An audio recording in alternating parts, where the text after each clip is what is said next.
Hello everyone.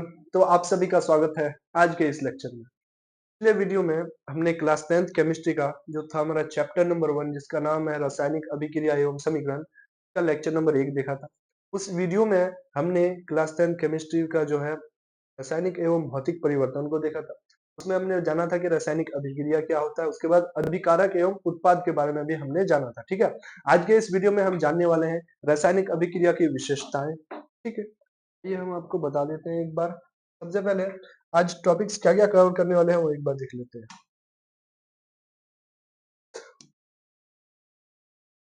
आज हमारा topics क्या क्या होने वाला है वो देख लेते हैं एक बार। सबसे पहले तो हम पढ़ेंगे रासायनिक अभिक्रिया की विशेषताएं। रासायनिक अभिक्रिया की विशेषताएं। रासायनिक अभिक्रिया की विशेषताएं के बाद दूसरा नंबर हमारा रहेगा वो हम पढ़ेंगे रासायनिक समीकरण के बारे में रासायनिक समीकरण।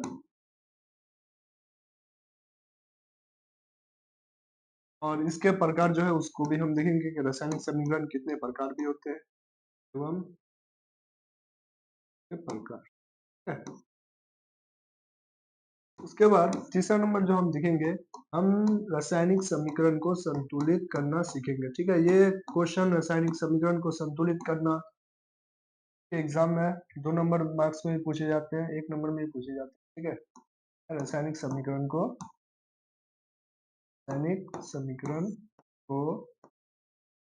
संतुलित करना सीखेंगे।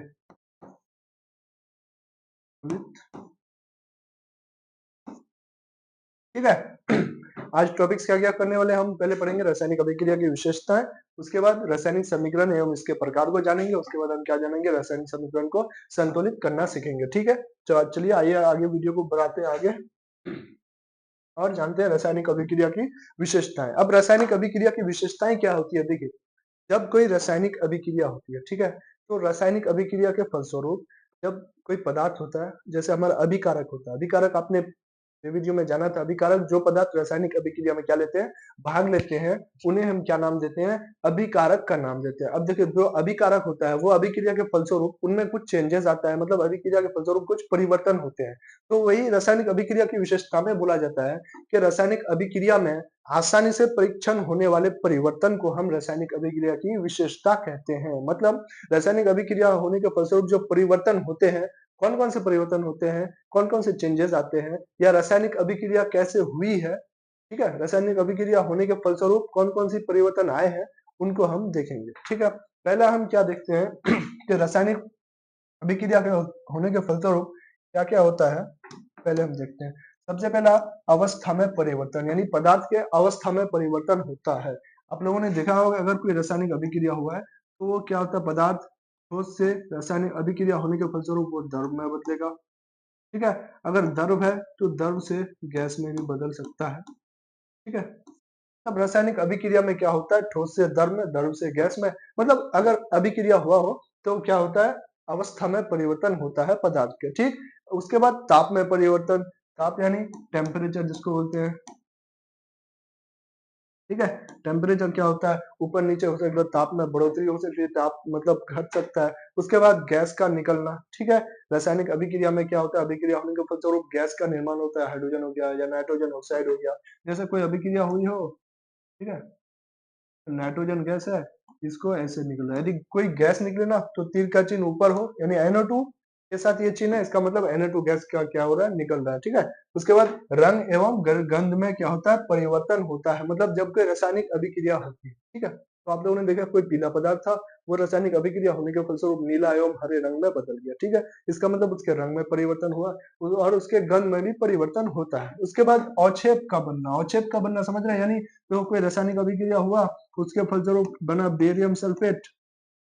ठीक है, बेरियम सल्फेट, और जब ये तीर का निशान नीचे की तरफ रहे ना, इसका मतलब बेरियम सल्फेट जो है ये अवक्षेप के रूप में, किसके रूप में, अवक्षेप के रूप में। ठीक है, ये बात अब समझ में आ गया। अब अवक्षेप क्या होता है, अवक्षेप यानी जल में अविलय पदार्थ, मतलब जो जल में ना घुले, वैसा पदार्थ जो जल में नहीं घुलता उसे हम क्या कहते हैं, अवक्षेप का नाम देते हैं। ठीक है, आपको ये बात इतना क्लियर हो गया। चलिए आगे की ओर चलते हैं। आगे मेरा क्या आज अभी क्या पहला वाला टॉपिक था रासायनिक अभिक्रिया की विशेषताएं। ये हमने पढ़ लिया क्या क्या विशेषताएं होती है रासायनिक अभिक्रिया, हम कैसे जान सकते हैं कि रासायनिक अभिक्रिया हुई है या नहीं। सबसे पहला पदार्थ के क्या होता है, अवस्था में परिवर्तन हो सकता है। उसके बाद पदार्थ में क्या होता है, ताप में परिवर्तन। तीसरा नंबर अगर हम देखें तो क्या आता है, तीसरा नंबर गैस का निकलना, रासायनिक अभिक्रिया के फलस्वरूप क्या होता है, गैस में निकलता है। उसके बाद डी नंबर क्या है, रंग एवं गंध में परिवर्तन। ठीक है, रासायनिक अभिक्रिया के फलस्वरूप क्या होता है, रंग एवं गंध में परिवर्तन भी होता है। उसके बाद ई नंबर हम देखें तो क्या होता है, अवक्षेप का बनना। ठीक है, ये बात इतना तक आपको क्लियर हो गया। चलिए आगे चलते हैं। आगे हम जानेंगे रासायनिक समीकरण के बारे में पढ़ेंगे। किसके बारे में, रासायनिक समीकरण, रासायनिक के बारे में। ठीक है, अब देखो रासायनिक समीकरण क्या होता है, इसको समझने के लिए ना मैं आपको एक तरीका बता दूं सबसे पहले। अब देखो कोई रासायनिक अभिक्रिया है, ठीक है, क्या है, कोई रासायनिक अभिक्रिया है, जैसे मैं लिखता हूँ, जैसे हम लोग लिखते हैं जब मैग्नीशियम के फीते को, जब क्या करते हैं हम, मैग्नीशियम के फीते को, जब मैग्नीशियम के फीते को, जब मैग्नीशियम के फीते को ऑक्सीजन की उपस्थिति में जलाते हैं, ऑक्सीजन की उपस्थिति में, जब मैग्नीशियम के फीते को ऑक्सीजन की उपस्थिति में जलाने पर क्या होता है, मैग्नीशियम ऑक्साइड का निर्माण होता है। किसका, मैग्नीशियम, मैग्नीशियम, वो हो गया क्या होता है, मैग्नीशियम ऑक्साइड का निर्माण होता है। मैग्नीशियम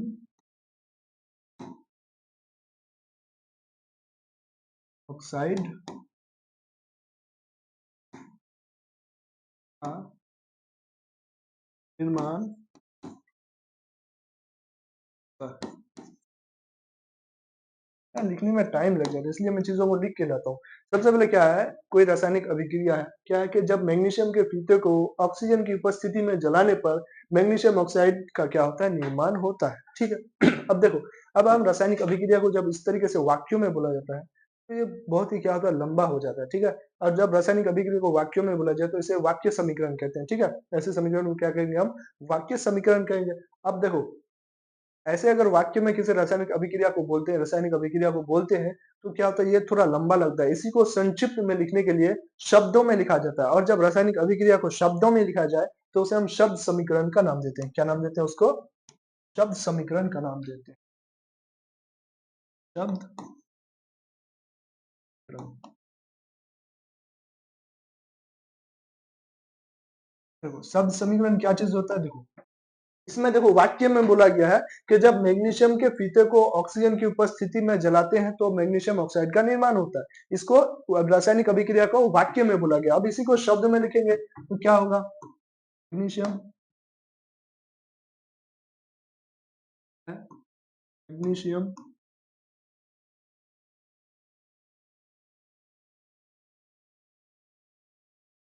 मैग्नीशियम जो है ऑक्सीजन से अभिक्रिया करके, यानी मैग्नीशियम को ऑक्सीजन की उपस्थिति में जलाते हैं तो क्या बनता है, मैग्नीशियम ऑक्साइड, मैग्नीशियम ऑक्साइड।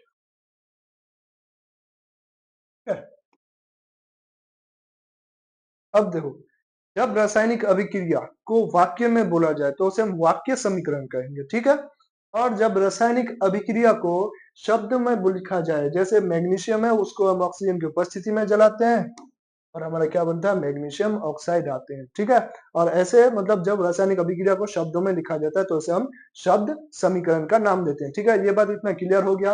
अब आता है हमारा रासायनिक समीकरण। कौन अब हमारा कौन आता है, रासायनिक समीकरण। ठीक है, कौन आता है, रासायनिक समीकरण। अब रासायनिक समीकरण हम कैसे, पहले हम शब्द समीकरण को लिख लेते हैं। शब्द समीकरण हमारा क्या था, शब्द समीकरण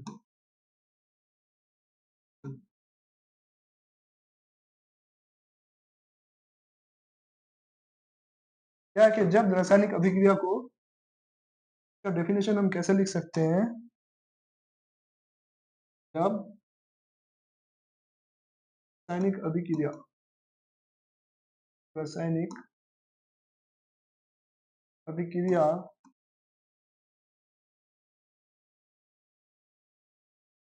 को शब्दों द्वारा, शब्दों द्वारा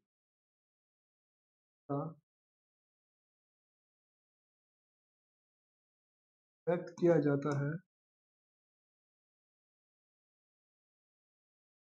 क्या है, जैसे मैग्नीशियम है, मैग्नीशियम धातु है, क्या किया, ऑक्सीजन की उपस्थिति में इसको जलाएंगे जब हम, क्या होता है, मैग्नीशियम ऑक्साइड का निर्माण होता है। मैग्नीशियम, मैग्नीशियम, ठीक है, बाकी आगे आप लोग समझ लीजिएगा। ठीक है, क्या है शब्द समीकरण, जब क्या रासायनिक अभी जब वाक्य समीकरण को हम शब्दों में लिखते हैं तो उसे हम क्या कहते हैं, शब्द समीकरण कहते हैं। और जब इस शब्द समीकरण को, ठीक है, शब्द समीकरण को हम किसमें, उनके जो ये रासायनिक सूत्र है, जो जैसे मैग्नीशियम में ऑक्सीजन, उनके शब्दों को ना लिखकर हम रासायनिक सूत्रों एवं क्या होते हैं उनके प्रतीकों का उपयोग, मतलब अभिकारक जो है, अभिकारक आप लोगों ने पढ़ा होगा, तो इस बार वाला हमारा क्या है, अभिकारक है। मतलब मैग्नीशियम और ऑक्सीजन क्या अभिकारक है, और मैग्नीशियम ऑक्साइड क्या हमारा उत्पाद है। तो जब अभिकारकों एवं उत्पादों के जगह, तो उत्पादों के शब्दों के जगह उनका हम रासायनिक सूत्रों एवं प्रतीकों का उपयोग करते हैं। जैसे हमारा मैग्नीशियम है, ठीक है, मैग्नीशियम का प्रतीक क्या होगा, जी होता है, चेंज कर लेते हैं। ठीक है, मैग्नीशियम का प्रतीक क्या होता है, Mg। ठीक, और ऑक्सीजन का क्या होता है, O2। ठीक है, अब मैग्नीशियम ऑक्साइड का सूत्र क्या होता है, MgO। ये हमारा क्या बन गया, रासायनिक समीकरण बन गया। क्या है ये हमारा, यह रासायनिक,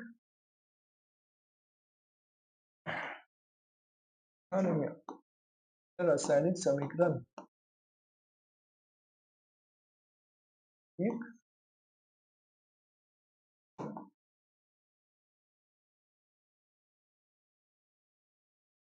और ये हमारा क्या बन गया, रासायनिक समीकरण बन गया। मतलब शब्द समीकरण को उनके प्रतीकों और उसके सूत्रों द्वारा व्यक्त करना क्या कहलाता है, रासायनिक समीकरण कहलाता है। ठीक है, इसका अगर प्योर डेफिनेशन आपको किताबी भाषा में चाहिए वो भी आपको मिल जाएगा। ठीक है, यहाँ पे लिखा हुआ है, क्या है, मैंने सिर्फ आपको समझा दिया कि समीकरण क्या, रासायनिक समीकरण किसे कहते हैं। मतलब जब किसी रासायनिक अभिक्रिया को मैं, अभिकारक जो होते हैं, जो यानी अभिकारक कौन होते हैं, जो पदार्थ रासायनिक अभिक्रिया में क्या करते हैं, भाग लेते हैं, और उनका उत्पाद, मतलब रासायनिक अभिक्रिया के फलस्वरूप जो नया पदार्थ बनता है उनको हम क्या नाम देते हैं, उत्पाद का नाम देते हैं। मतलब जब किसी रासायनिक अभिक्रिया में अभिकारकों और उत्पादों के बदले उनके रासायनिक सूत्रों या उनके प्रतीकों का उपयोग करते हैं, उसी को हम क्या नाम देते हैं, रासायनिक समीकरण का नाम देते हैं। जैसा कि यहाँ पे आपका लिखा हुआ होगा, क्या है कि रासायनिक अभिक्रिया को संकेतों एवं सूत्रों की सहायता से संक्षिप्त में लिखना क्या कहलाता है, रासायनिक समीकरण कहलाता है। या फिर आपको इस तरह से भी बोल सकते हैं कि जब किसी रासायनिक अभिक्रिया में,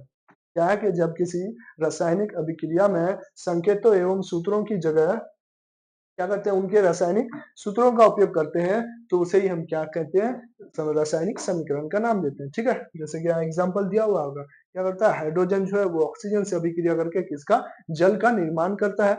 यानी यहाँ पे किसका लिखा गया, उसके हाइड्रोजन के शब्द के जगह उसके प्रतीक का नाम लिखा गया। मतलब उसका जो हाइड्रोजन का प्रतीक होता है उसका ऑक्सीजन के मतलब शब्द के बदले उसका क्या हुआ, रासायनिक इसका नाम लिया गया है। तो ये क्या करता है, हाइड्रोजन ऑक्सीजन से मिलकर किसका जल का निर्माण करता है। तो इसी समीकरण को हम क्या नाम देते हैं? रासायनिक समीकरण का नाम देते हैं। ठीक है, आपको यहाँ तक ये बात क्लियर हो गया रासायनिक समीकरण किसे कहते हैं? अब देखो रासायनिक समीकरण के अब हम पढ़ेंगे प्रकार। अब हम क्या क्या जानने वाले हैं? रासायनिक समीकरण के प्रकार के बारे में जानेंगे। रासायनिक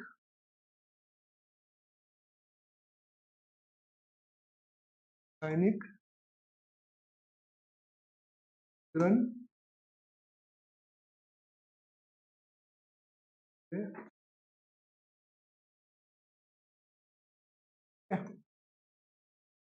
देखेंगे रासायनिक समीकरण के प्रकार। देखो रासायनिक समीकरण जो होता है वो मुख्य रूप से दो तरह का होता है। कितना? रासायनिक समीकरण का अगर बात करें तो ये दो तरह का होता है। एक होता है संतुलित रासायनिक समीकरण, होता है संतुलित रासायनिक समीकरण, संतुलित रासायनिक समीकरण। और दूसरा क्या होता है? असंतुलित रासायनिक समीकरण। का क्या होता है? असंतुलित रासायनिक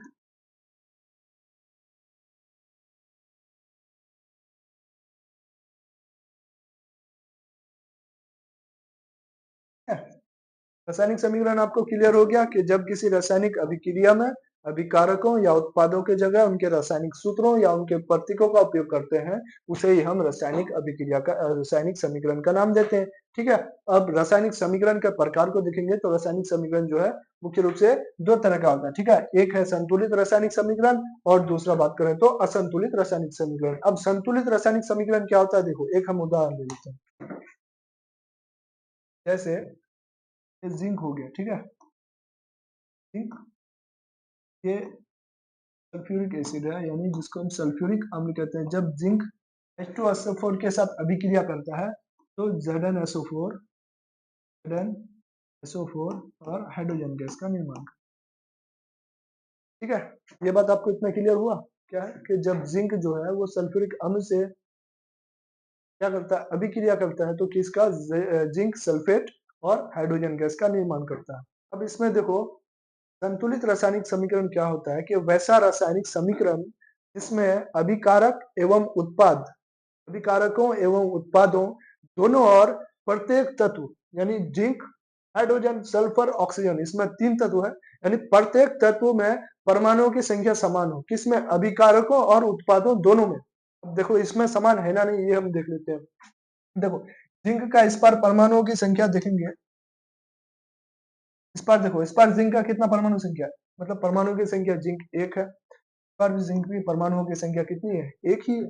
अब हाइड्रोजन का बात करें, हाइड्रोजन इस पर कितना है? दो। इस पर भी कितना है? दो ही है। मतलब ये अभिकारक में है हाइड्रोजन, ये उत्पाद में है। ठीक है, तो अभिकारक में हाइड्रोजन की संख्या दो है और इस पर हाइड्रोजन के परमाणु की संख्या दो है।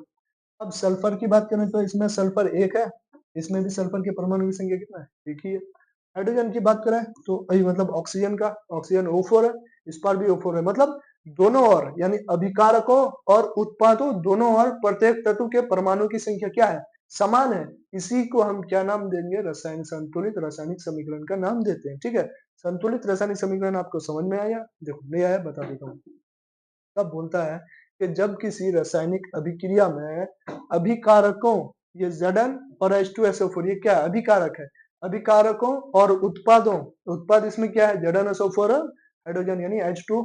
अभिकारकों और उत्पादों में प्रत्येक तत्व के परमाणु की संख्या क्या होती है? समान होती है। तो उसी को हम क्या नाम देते हैं? संतुलित रासायनिक समीकरण का नाम देते हैं। ठीक है, ये बात इतना आपको क्लियर हो गया संतुलित रासायनिक समीकरण क्या होगा।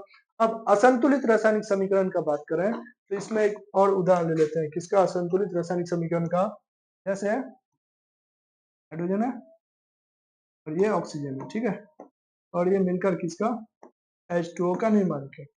असंतुलित रासायनिक समीकरण क्या होता है कि वैसा रासायनिक समीकरण जिसमें अभिक्रिया के दोनों ओर मतलब उत्पादों एवं अभिकारकों एवं उत्पादों में प्रत्येक तत्व के परमाणु की संख्या समान ना हो। इसमें क्या था कि जिसमें अभिकारकों और उत्पादों में प्रत्येक तत्व की परमाणु की संख्या समान हो, उसे हम क्या कहते हैं? संतुलित रासायनिक समीकरण कहते हैं। और असंतुलित रासायनिक समीकरण वो होता है जिसमें अभिक्रिया के दोनों ओर यानी अभिकारकों और उत्पादों में प्रत्येक तत्व के परमाणु की संख्या समान ना हो। जैसे देखो हाइड्रोजन का परमाणु की संख्या इस पर 2 है, इस पर 2 है, मतलब हाइड्रोजन क्या है, संतुलित है। हाइड्रोजन का इस पर भी 2 है, उस पर भी 2 है। लेकिन अगर ऑक्सीजन का देखेंगे, ऑक्सीजन का परमाणु की संख्या इस पर कितना है, 2 है, और इस पर कितना है, 1 है।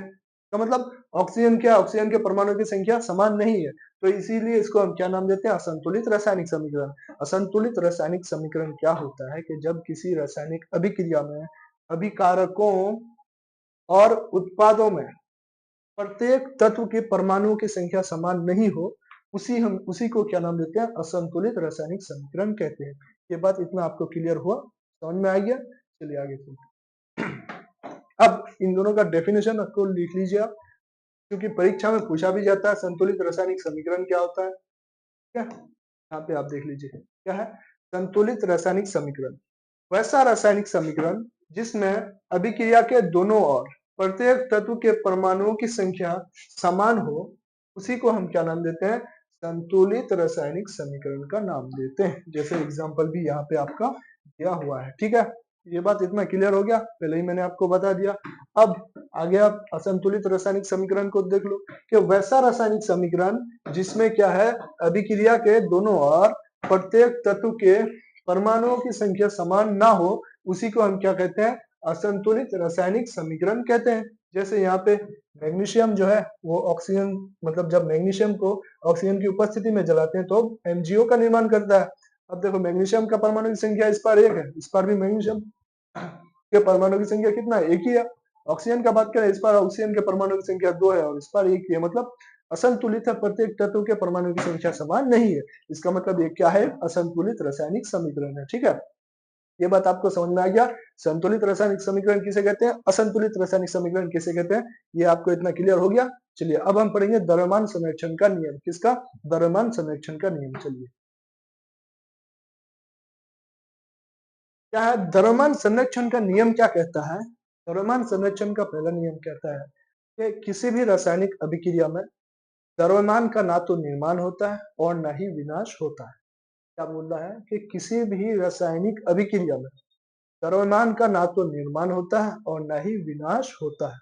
अर्थात किसी भी रासायनिक अभिक्रिया में अभिकारकों एवं उत्पादों में प्रत्येक तत्वों का कुल द्रव्यमान जो होता है वो क्या होता है, बराबर होता है। ठीक है, ये बात आपको इतना समझ में आ गया। जैसे कि यहाँ बोला गया क्या होता है द्रव्यमान संरक्षण का नियम।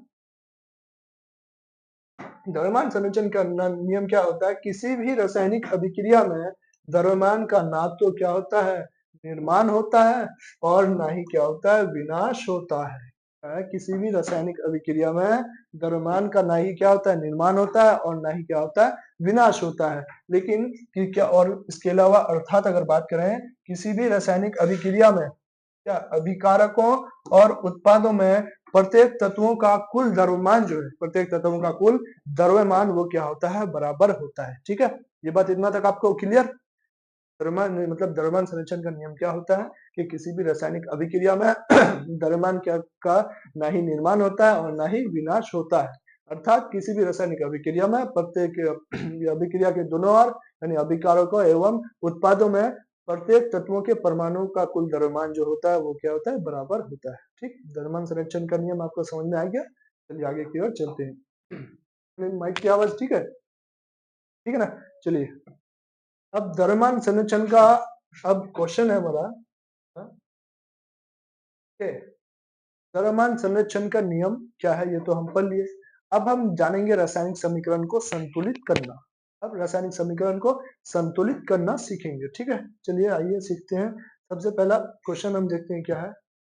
Zn है, ये जिंक है और ये HCl है।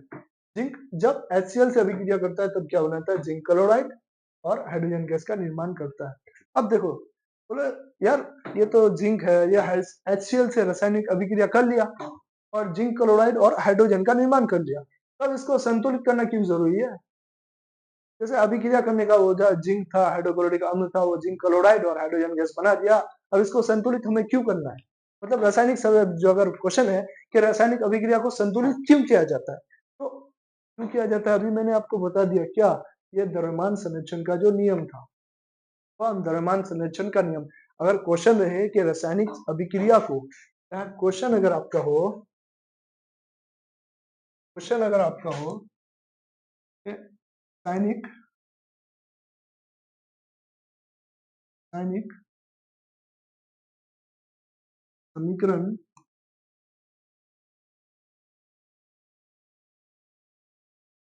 को संतुलित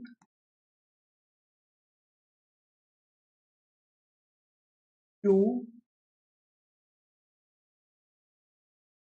किया जाता है। क्वेश्चन क्या है कि रासायनिक समीकरण को संतुलित है कि रासायनिक समीकरण को संतुलित क्यों किया जाता है। तो इसका आंसर रहेगा कि द्रव्यमान संरक्षण के नियम को पालन करने के लिए, द्रव्यमान संरक्षण का नियम का पालन करने के लिए। अब द्रव्यमान संरक्षण का नियम क्या था, मैंने अभी भी आपको बताया कि किसी भी रासायनिक अभिक्रिया में द्रव्यमान का ना तो निर्माण होता है और विनाश होता है, वो तो होता है, लेकिन अर्थात वाले में अगर देखेंगे आप कि किसी रासायनिक अभिक्रिया में अभिकारकों एवं उत्पाद में प्रत्येक तत्व का जो है कुल द्रव्यमान वो क्या होना चाहिए, बराबर होना चाहिए। यानी प्रत्येक तत्व के परमाणु की संख्या क्या होनी चाहिए, बराबर होनी चाहिए। और इसी को प्रत्येक तत्वों के कुल द्रव्यमान को बराबर करने के लिए ही हम किसका ये करते हैं, मतलब रासायनिक समीकरण को क्या करते हैं, संतुलित करने का काम करते हैं। ठीक है, तो अगर क्वेश्चन है कि रासायनिक समीकरण को संतुलित क्यों किया जाता है, तो इसका साफ साफ आंसर क्या होगा, द्रव्यमान संरक्षण का उत्तर क्या होगा, द्रव्यमान संरक्षण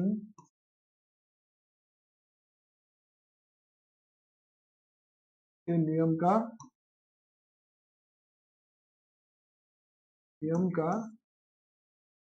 पालन करने के लिए, द्रव्यमान संरक्षण के नियम का पालन करने के, ठीक है। क्या है कि रासायनिक समीकरण को संतुलित क्यों किया जाता है, अगर क्वेश्चन हो, ये क्वेश्चन बोर्ड परीक्षा में शायद पूछा भी जा चुका है और कुछ मतलब इंपोर्टेंट क्वेश्चन है कि रासायनिक समीकरण को संतुलित क्यों किया जाता है, तो इसका आंसर क्या हो जाएगा कि द्रव्यमान संरक्षण के नियम को संतुलित करने के लिए या द्रव्यमान संरक्षण के का नियम का पालन करने के लिए हम क्या करते हैं, रासायनिक समीकरण को संतुलित करने का काम करते हैं। ठीक है, ये अब आपको क्लियर हुआ यहाँ तक। आगे हम क्वेश्चंस आज देखेंगे कि रासायनिक समीकरण को संतुलित करने का कुछ क्वेश्चंस है, उनको हम जानेंगे कि रासायनिक समीकरण को संतुलित कैसे करते हैं, वो हम देखेंगे। अब देखो पहला नंबर क्या है हमारा, पहला क्वेश्चन है कि जिंक जो है वो HCl से अभिक्रिया करता है और जिंक क्लोराइड बनाता है। ठीक है, और जिंक वो HCl से अभिक्रिया करता है, जिंक क्लोराइड का निर्माण करता है। ठीक है, अब देखो रासायनिक अभिक्रिया को, ये जो है रासायनिक अभिक्रिया है आपके पीछे, इसको संतुलित करने के लिए आप क्या किया है, वो बेसिक टर्म वो ध्यान दीजिए। सबसे पहले आप है ना रासायनिक समीकरण संतुलित के लिए सबसे पहले हम धातुओं को क्या करेंगे, संतुलित करेंगे। ठीक है, जैसे धातु हमारा मैग्नीशियम है, यहाँ पे एल्यूमिनियम है, जिंक है, सोडियम है, कैल्शियम है, मतलब कोई भी धातु रहे तो सबसे पहले हम धातु को क्या है संतुलित करने की कोशिश करेंगे। उसके बाद जो अधातु है, कार्बन हो गया, सल्फर हो गया, या नाइट्रोजन हो गया, क्लोरीन हो गया, ब्रोमीन हो गया, ये उसके बाद सबसे पहले धातुओं को करेंगे, उसके बाद अधातुओं को, उसके बाद जो है मतलब अधातुओं को, उसके बाद ऑक्सीजन को करेंगे, उसके बाद हम हाइड्रोजन को करेंगे। ठीक है, अब इसमें देखो ये जो है जिंक, इसमें कौन कौन सा तत्व है, सबसे पहले उसको देखो। ये जिंक है, हमारा धातु है, उसके बाद हाइड्रोजन है, उसके बाद क्लोरीन अधातु है, उसके बाद हाइड्रोजन है। ठीक है, हाइड्रोजन तो ऐसे भी एक कंट्रोवर्शियल जो है एलिमेंट है हमारा। तो सबसे पहले जो है धातु को हम ये क्या करेंगे, सबसे पहले धातु को संतुलित करेंगे। अब देखो जिंक को देखो, सबसे पहले संतुलित करने मतलब समझ रहे हो ना कि इस पर जितना परमाणु की संख्या अभिकारकों एवं उत्पादों में प्रत्येक तत्वों का परमाणु संख्या समान हो। अब जैसे ये देखो, इसमें देखोगे तो इस पर जिंक ना, जिंक का परमाणु संख्या और जिंक में परमाणु की संख्या एक ही है, इस पार भी कितना है, एक है। हाइड्रोजन का देखोगे इस पार कितना है, परमाणु की संख्या अभिकारक में एक है, इस पार देखोगे तो इस पार दो है, यानी ये क्या है, असंतुलित है। क्लोरीन का देखोगे तो इस पर क्लोरीन के परमाणुओं की संख्या एक है, लेकिन इस पर देखोगे तो इस पर क्लोरीन के परमाणु की संख्या दो है, मतलब इसको हमको संतुलित करना है। अब संतुलित कैसे करेंगे, सबसे पहले हम जो है धातु को देखेंगे। धातु हमारा इसमें कौन है, जिंक है। ठीक है, तो जिंक को अगर देखोगे इस पर परमाणु की संख्या एक है, इस पर भी दो है, तो इसको हमको छेड़खानी नहीं करना है। उसके बाद हम अधातु को देखेंगे, क्लोरीन को देखेंगे। ठीक है, क्लोरीन देखो, यहाँ क्लोरीन के परमाणु की संख्या एक है, यहाँ क्लोरीन के परमाणु की संख्या कितना है, इसमें उत्पाद में दो है, तो इसको बस कुछ नहीं करना हमको, तो दो से बस यहाँ दो लगा दो। अब देखो यहाँ पे तो मतलब ये हाइड्रोजन से ये गुना में, ठीक है, यानी हाइड्रोजन भी दो हो गया और क्लोरीन भी दो हो गया। इस बार देखोगे तो हाइड्रोजन भी दो है, क्लोरीन भी दो, मतलब हो गया काम खल्लास, समीकरण हमारा संतुलित हो गया। ठीक है, ये बात आपको इतना समझ में आ गया संतुलित कैसे करते हैं। चलो दूसरा क्वेश्चन देखते हैं, वहां पे समझ में आ जाएगा। अब देखो, अब सबसे पहले हम क्या बोले, सबसे पहले धातु को देखना, उसके बाद अधातु में जाना है। ठीक है, अब देखो यहाँ पे मैग्नीशियम जो है उसको वो ऑक्सीजन से अभिक्रिया करके क्या बनाता है, मैग्नीशियम ऑक्साइड का निर्माण होता है, करता है। ठीक है, अब देखो इस सबसे पहले हम धातु का ये करेंगे, संतुलित करेंगे। मैग्नीशियम इस पार एक है, इस पार भी देखेंगे मैग्नीशियम पर भी एक है, मतलब धातु तो संतुलित है, इसको कुछ छेड़खानी नहीं करना है। उसके बाद ऑक्सीजन को देखेंगे, इस पर ऑक्सीजन का कितना है, दो परमाणु है, इस पर कितना है, एक है, इस पर दो है, तो इस पर यहाँ भी दो लगा दो। अब देखो इस पर कितना हो गया, ऑक्सीजन तो दो हो गया, लेकिन टू Mg है, मतलब मैग्नीशियम भी दो हो गया, मैग्नीशियम इस पर एक है, तो इस पर भी हम दो लगा देंगे, बस समीकरण संतुलित हो गया। ये बात आपको ठीक है। इस तरीके से जो समीकरण को संतुलित किया जाता है ना, इसे हम अनुमान विधि बोलते हैं। ठीक है, अनुमान विधि द्वारा रासायनिक समीकरण को संतुलित कर रहे हैं। कैसे, सबसे पहले हम धातु को देखेंगे, धातु अगर संतुलित है, ठीक है, उसके बाद अधातु पे जाएंगे। ठीक, उसके बाद तीसरे नंबर क्वेश्चन को देखिए। तीसरा नंबर कौन सा है, मैग्नीशियम है, हाइड्रोजन है, क्लोरीन है। सबसे पहले धातु को संतुलित करेंगे। धातु हमारा क्या है, मैग्नीशियम है। ठीक है, इस पर भी क्या है, धातु है, मैग्नीशियम है। तो सबसे पहले मैग्नीशियम को देखो, मैग्नीशियम का परमाणु संख्या, इस पर मैग्नीशियम में परमाणु की संख्या कितना है, एक है। इस पर देखोगे मैग्नीशियम में परमाणु की संख्या, इस पर भी एक है, मतलब धातु तो हमारा कंप्लीट है। उसके बाद हम क्लोरीन को देखेंगे, क्लोरीन इस पर, क्लोरीन के परमाणु की संख्या एक, इस पर दो है, तो ज्यादा कुछ नहीं करना हमको, दो से बस दो लगा देना आगे। अब देखो ये हाइड्रोजन, इस पर हाइड्रोजन के परमाणु की संख्या भी दो हो गया, क्लोरीन भी दो हो गया। इस पर देखो क्लोरीन के परमाणु की संख्या भी दो, तब क्लोरीन हमारा संतुलित हो गया। अब इस पर देखोगे हाइड्रोजन के परमाणु की संख्या कितना है, दो है। इस पर भी हाइड्रोजन के परमाणु की संख्या कितना हो गया, दो हो गया। मतलब ये समीकरण भी हमारा क्या हो गया, संतुलित हो गया। क्या काम खल्लास, समीकरण को बस इसी तरीके से संतुलित करना है। उसके बाद चलो आगे अगला क्वेश्चन देख लेते हैं। अगला क्वेश्चन क्या है कि आयरन जो है वो H2O यानी जल के साथ अभिक्रिया करके क्या बनाता है, Fe3O4 और हाइड्रोजन गैस का निर्माण करता है। हमको उतना से लेना देना नहीं है, हमको करना है रासायनिक समीकरण को संतुलित। और रासायनिक समीकरण को संतुलित करने के लिए हम क्या देखेंगे, सबसे पहले धातु को खोजेंगे। ठीक है, कि धातु हमारा संतुलित है ना नहीं। अब देखो इसमें क्या आयरन, इसको अगर हम देखें इस पर Fe, तो जो आयरन के परमाणु की संख्या इस पर कितना है, एक है। इस पर देखेंगे तीन है, तो ज्यादा कुछ नहीं करना। इस पर तीन है तो यहाँ तीन लगा दो। ठीक है, जैसे दिखाई दे रहा है, इस पर कितना है, तीन है यहाँ पे, आयरन के परमाणु की संख्या इस पर एक है, तो हम तीन लगा दिए। ठीक है, अब Fe3 हो गया, ये Fe3 ये तो हो गया। अब इसके बाद हम जाएंगे किस में, ऑक्सीजन में जाएंगे। तो इस पर देखो यहाँ ऑक्सीजन कितना है, ऑक्सीजन के परमाणु की संख्या एक है, यहाँ पे ऑक्सीजन के परमाणु की संख्या कितना है, चार है। तो हम क्या करेंगे, यहाँ चार लगा देंगे। ठीक है, ज्यादा कुछ नहीं करना। इस पर ऑक्सीजन के परमाणु की संख्या इस पर एक है, इस पर ऑक्सीजन के परमाणु की संख्या इस पर चार है, इस पर ज्यादा है, तो हम चार लगा दिए। अब देखो ऑक्सीजन तो हमारा संतुलित हो गया, ये O4 हो गया, ये भी मतलब O4 हो गया। क्या, ऑक्सीजन के परमाणु की संख्या चार हो गया। अब देखो यहाँ जो हाइड्रोजन के परमाणु की संख्या देखेंगे तो ये चार दूनी आठ है। अब यहाँ देखेंगे तो ये कितना है, दो है हाइड्रोजन की परमाणु की संख्या। तो हमको कितना है, इस पर जितना होगा उस पर भी उतना ही करना है, तो हम चार से गुना कर देंगे, चार दूनी आठ हो जाएगा, यानी हाइड्रोजन के परमाणु की संख्या भी कितना हो जाएगा, आठ हो जाएगा। तो अब देखो संतुलित रासायनिक समीकरण हमारा संतुलित हो गया। बस करना ही नहीं है बाबू, हलवा है सब, हलवा।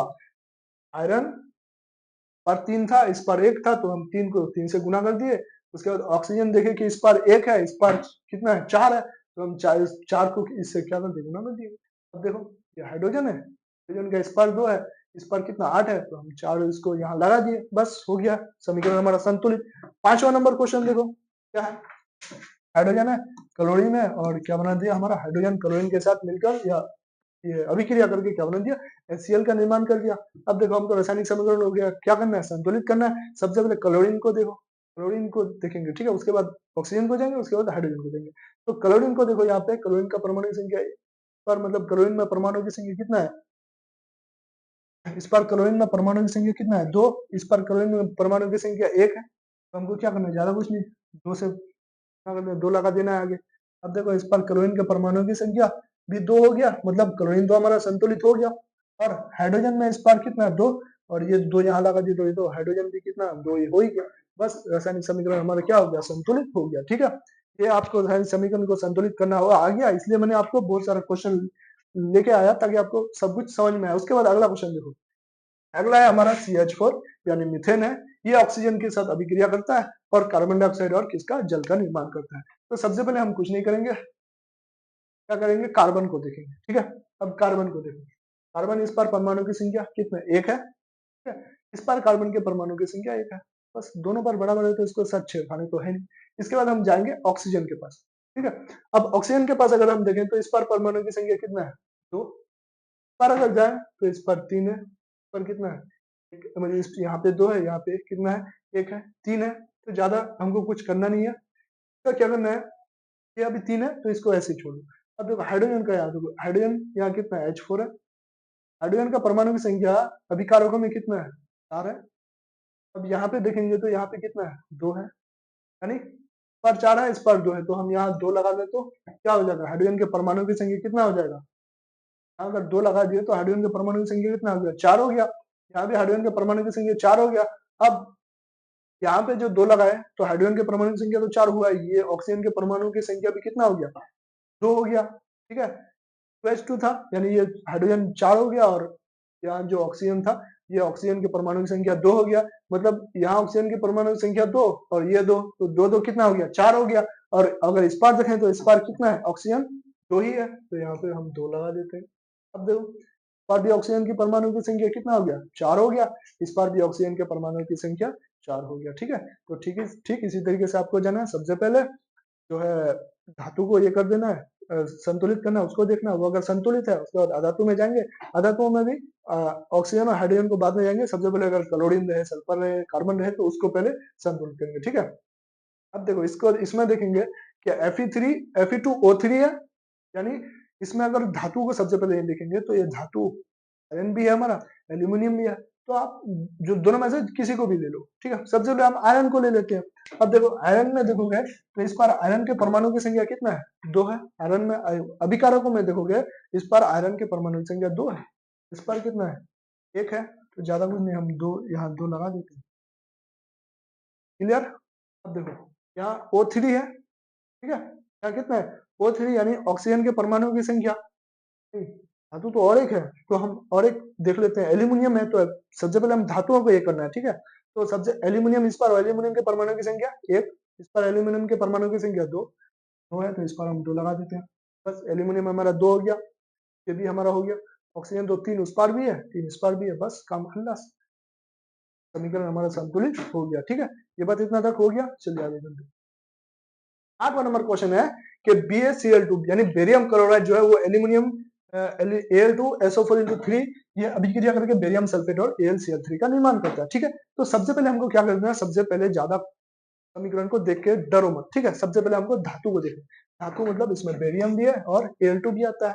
अब देखो बेरियम है, Al2 भी है। सबसे पहले हम बेरियम को देखेंगे, तो बेरियम पर भी एक, पर भी एक। ठीक है? इसके साथ तो हमको छेड़खानी करना नहीं है। अब देखो एल्यूमिनियम को जाए, एल्यूमिनियम का इस पार दो, इस पार कितना है, एक है, तो इस पार हम दो लगा देते हैं। एल्यूमिनियम एल्यूमिनियम दो दो हो गया। अब जाएंगे सल्फर की ओर, तो सल्फर यानी SO4 × 3 है, तो 3 इससे गुना है, तो सल्फर इस पार तीन है, यहाँ सल्फर कितना है, एक है।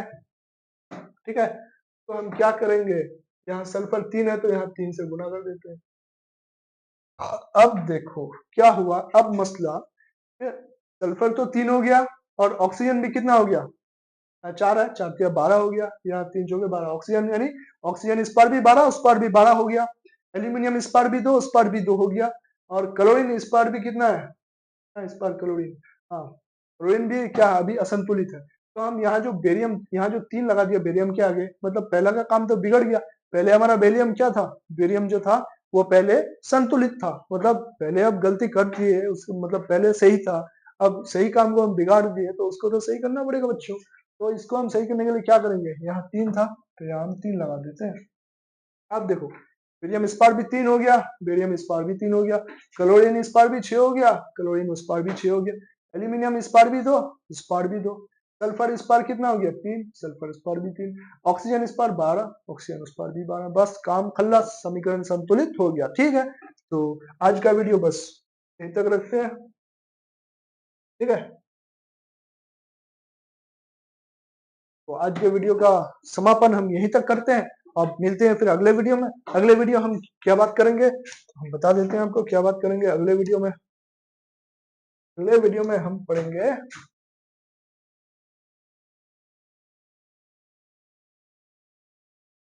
अगले वीडियो में हम रासायनिक अभिक्रिया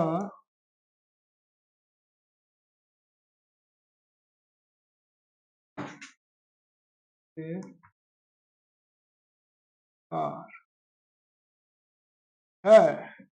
क्या है अगला वीडियो, सिर्फ एक ही टॉपिक है लेकिन रासायनिक अभिक्रिया का प्रकार पूरा एक घंटा ले लेगा। क्या क्या रासायनिक अभिक्रिया प्रकार, हम वियोजन अभिक्रिया, संयोजन अभिक्रिया, विस्थापन, द्विविस्थापन, उदासीनीकरण, ऊष्माक्षेपी, ऊष्माशोषी, ठीक है और जितने भी सारे अभिक्रिया है, रिडॉक्स अभिक्रिया होगा, उपचयन अपचयन, सब कुछ हम अगले वीडियो में हम बात करेंगे, यानी रासायनिक अभिक्रिया के प्रकार के बारे में जानेंगे। ठीक है, आज का ये वीडियो जितना था, अगर जो भी बच्चे यहाँ तक आए वो आप सबका यहाँ तक शुक्रिया। ठीक है, जो भी मतलब जो पॉइंट आपको समझ में नहीं आया उसको एक बार फिर से शुरू से देख सकते हैं। वीडियो अच्छी लगी हो तो वीडियो को लाइक कर दीजिएगा, जो बच्चे अगर चैनल पे नया हो तो वो सब्सक्राइब कर दीजिएगा। ठीक है, मिलते हैं फिर अगले वीडियो में एक नए अंदाज के साथ। तब तक के लिए जय हिंद, जय भारत।